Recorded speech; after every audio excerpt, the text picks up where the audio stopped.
first paragraph, right under the title, Cody, I'm so surprised you did not pick this up. But we breeze through it every single time. So I'm going to just read the whole thing. The mind is a powerful magnet, and as such, it attracts whatever corresponds to its ruling state. Expectation dictates what that ruling state will be, and therefore governs what corresponds to the mind and is attracted into your life. What's the quote, Cody? Earl Nightingale. Men simply don't think. Yep, what else? Whatever our ruling state of mind is what is attracted into our life. Attitude, the secret word. Attitude. The secret sauce. Attitude. So the point that I wanted to get out of that whole, that expectation dictates what that ruling state will be, is it governs our actions. He later on says in the chapter that if you expect something, you behave in that manner. If you expect to go out of the country, you go get your passport. If you expect to get a nice car, you get better insurance. If you expect to have a fantastic relationship, you behave like you're going to have a fantastic relationship. So I thought that was beautiful because we know that the ruling state of mind attracts everything, but expectations tied into our ruling state of mind. And the fact that expectation can change our ruling state of mind. Think about that instantly. All of us want to move to a different location. If we genuinely expected that to happen over the next 6 months or the next 4 months for that matter, then what will we be doing today to make sure that goes smoothly? It instantly changes what mindset you operate at. So I love that part. We'll work on it. Well, to piggyback what you just said, Chuck, to explain the ruling mental state of mind, it's your innermost thoughts. So when you first wake up in the morning, your mood, what's your mindset like? How you look at the world. You ask somebody, how is the world treating them? They say the world's treating me great. Well, they have a great attitude. They have a great ruling mental state of mind. They say the world's treating me so-so. Then they have a so-so attitude. They have a so-so ruling mental state of mind. And when I look at 96 and 98, they both talk about heavily being able to move the thoughts in your conscious mind and be able to move it to your subconscious mind. And they talk about what holding that image do, and by repeating that action, but not just expecting it to happen right away. We say desire something, we also say expect it.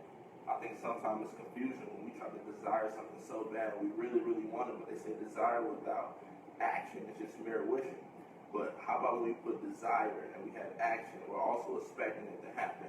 We have to understand it's a long gestation period. Cottrell says the best, it's a season for sowing, it's a season for reaping, but you don't do both in the same season. It's a law of incubation. That's Cottrell's?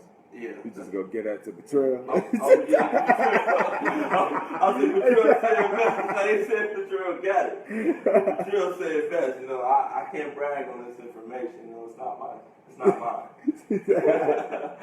But having that make sense and realizing that you could go after something, you could want it so bad, well, you have to expect that it's going to happen. Not only that, truly believe that it's going to happen. What would you do if you knew you couldn't fail? You mentioned it earlier. What steps would you take right now if you knew you couldn't fail? How will you paint your perfect story looking back on it? So that's what I took from this.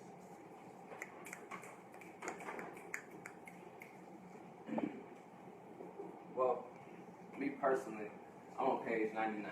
Stand up, Patricia.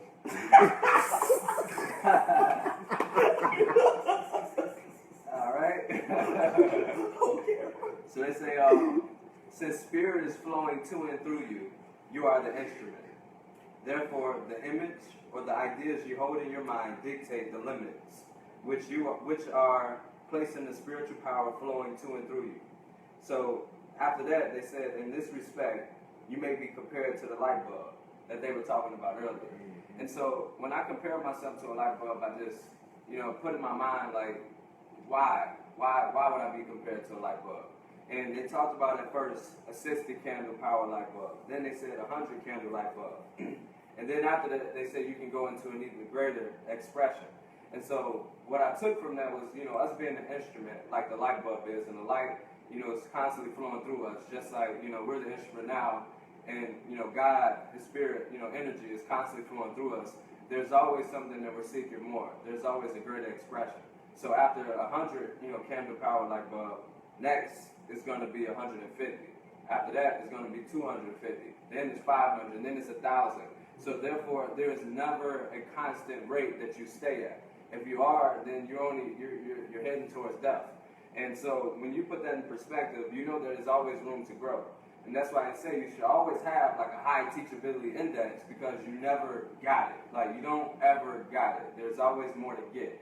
So my thing was just keep learning at all times. Keep learning. Never feel like, okay, it's over with. Never feel like this job is the plateau. Never feel like there's a glass ceiling. It's always somewhere higher to grow. It's always somewhere higher to get, somewhere higher to achieve. So if anything you can take from me today, I would want you to just consider yourself as a light bulb and consider more energy flowing through you and expand and get out of the light bulb that you saw yourself as at first and get into a chandelier now and show that you can have more electricity coming through within you and being expressed everywhere else. I know that man, they just say shit, do it. That was fake words, bro. Because if you think about it, we literally are just an instrument. Right. You know what I'm saying? Like, if you put a 10-volt bulb, it'll illuminate, and you will think the whole time that this electricity capacity is only 10 volts. But then you put a 20 volt, and then a 30 volt, and so on and so forth. But only your expectation for that for that socket or whatever you're plugging into dictates what type of bulb you put in there.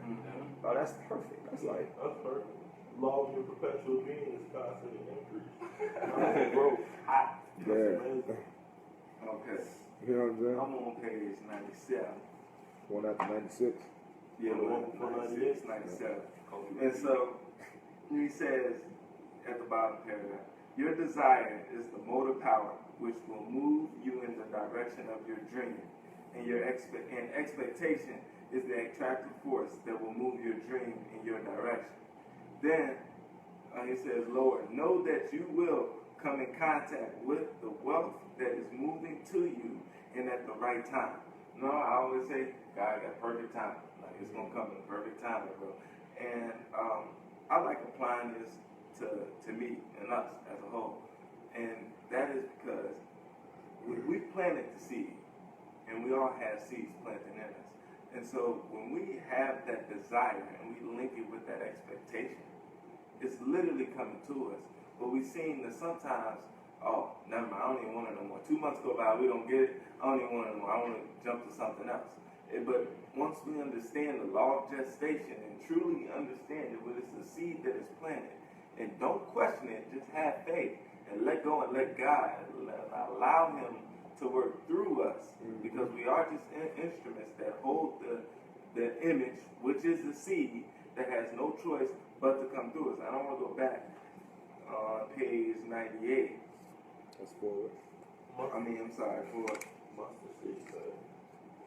In the middle of the paragraph, the second one, he says, note that your subconscious mind can no more change or alter your image than an ordinary mirror can reflect back to you an image different than the object you are holding in front of you.